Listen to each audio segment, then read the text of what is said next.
दोस्तों, सत्ता और ताकत का खेल हजारों सालों से खेला जा रहा है। यह एक ऐसा खेल है जहां केवल वही जीतता है जो इसे समझदारी और धैर्य से खेलता है। कुछ लोग खुलकर अपनी ताकत दिखाते हैं और खुद को आगे बढ़ाने की कोशिश करते हैं, लेकिन असली खिलाड़ी वही होता है जो चालाकी और सूझबूझ से अपना कद बढ़ाता है। अगर आप भी सफलता की ऊंचाइयों को छूना चाहते हैं तो आपको यह समझना होगा कि यह दुनिया उतनी सीधी सादी नहीं है जितनी दिखती है। यहाँ हर कदम सोच समझकर उठाना पड़ता है, और यही वजह है कि सत्ता के खेल में पहला नियम बहुत जरूरी और खतरनाक है। कभी भी अपने गुरु से आगे ना निकले। जी हाँ, यह पहला और सबसे अहम नियम है। अगर आप किसी भी ऑफिस, बिजनेस, राजनीति या समाज में अपनी जगह बनाना चाहते हैं तो आपको अपने सीनियर, बॉस या गुरु से बहुत ही सावधानी पूर्वक पेश आना होगा। लेकिन इसका मतलब क्या है? मान लीजिए आप किसी कंपनी में काम कर रहे हैं। आप बहुत टैलेंटेड हैं, आप हर मुश्किल काम को बड़ी आसानी से कर सकते हैं। लेकिन अगर आप अपने बॉस से ज्यादा तेज दिखने लगेंगे या अगर उन्हें लगने लगे कि आप उनसे ज्यादा होशियार और काबिल हैं, तो भाई साहब समझ लो खतरे की घंटी बज चुकी है। सीनियर लोग अपनी पोजीशन को लेकर संवेदनशील होते हैं। अगर उन्हें यह महसूस हुआ कि आप उनकी जगह लेने वाले हैं तो वे आपको हर हाल में रोकने की कोशिश करेंगे। तो करना क्या चाहिए? अब सवाल उठता है, क्या हम खुद को कमजोर बना लें? क्या हम अपनी काबिलियत छुपा लें?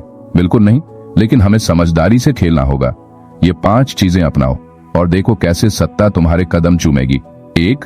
अपने सीनियर को हमेशा सम्मान दो, चाहे आप उनसे कितने भी ज्यादा काबिल क्यों ना हो।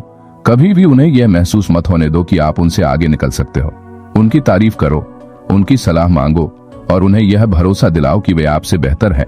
2. अपनी काबिलियत दिखाओ, लेकिन छुपाकर अपना काम शानदार तरीके से करो, लेकिन पूरा क्रेडिट खुद मत लो।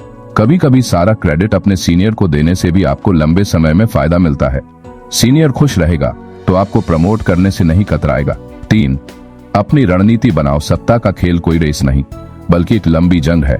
जल्दबाजी मत करो, धीरे धीरे अपनी जगह बनाओ, अपना नेटवर्क मजबूत करो और सही समय पर अपना असली पत्ता खोलो। 4. मदद करो, लेकिन खुद को कमजोर मत दिखाओ। अपने बॉस या सीनियर को समर्थन दो, उनकी मदद करो, लेकिन यह मत दिखाओ कि आप उन पर निर्भर हो। उन्हें यह महसूस कराओ कि आप उनके लिए जरूरी हो, लेकिन उनकी जगह लेने के लिए खतरनाक नहीं।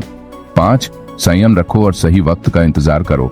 अगर आप जल्दबाजी में अपने सीनियर को पीछे छोड़ने की कोशिश करोगे तो वह आपको गिराने में कोई कसर नहीं छोड़ेगा। इसलिए धैर्य रखो और सही समय पर अपनी असली ताकत दिखाओ। अब इस नियम को एक उदाहरण से समझते हैं। मान लीजिए आप किसी बड़ी कंपनी में काम कर रहे हैं। आपके बॉस एक प्रोजेक्ट को ठीक से नहीं संभाल पा रहे हैं, लेकिन आपको पता है कि यह काम कैसे करना है। अब यहाँ आपके पास 2 रास्ते हैं। 1. आप सीधे जाकर अपने बॉस की कमजोरी दिखा दो, उन्हें गलत साबित कर दो, लेकिन इससे वह आपसे जलन महसूस करने लगेंगे और आपको आगे बढ़ने से रोक देंगे। 2. आप चालाकी से उनके सामने अपना आइडिया इस तरह रखो कि उन्हें लगे कि वे खुद यह निर्णय ले रहे हैं। इससे वे भी खुश रहेंगे और आपको भी आगे बढ़ने का मौका मिलेगा। तो दोस्तों, आपको समझना होगा कि सत्ता का खेल जल्दबाजी में नहीं जीता जाता। सामने से विनम्र और समझदार बनो, लेकिन अंदर से हमेशा रणनीति पर काम करते रहो। अगर आप सफलता की ऊंचाइयों तक पहुंचना चाहते हैं तो आपको यह सीखना होगा कि सत्ता के खेल में सीधी लड़ाई नहीं चलती। अपने सीनियर को असुरक्षित महसूस मत कराओ, उनकी ताकत को और बड़ा दिखाओ। अपनी काबिलियत दिखाओ, लेकिन चालाकी से। सही समय पर अपना असली पत्ता खेलो। जो इस खेल को समझता है वही असली खिलाड़ी बनता है। अगर आपको यह वीडियो पसंद आया हो तो लाइक करो, कमेंट करो और चैनल को सब्सक्राइब करना मत भूलो। अगली बार हम इसी तरह के और भी खतरनाक और दिलचस्प नियमों पर चर्चा करेंगे। तब तक याद रखना, सत्ता एक जंग है और जो इसे समझकर खेलता है वही इसे जीतता है। धन्यवाद।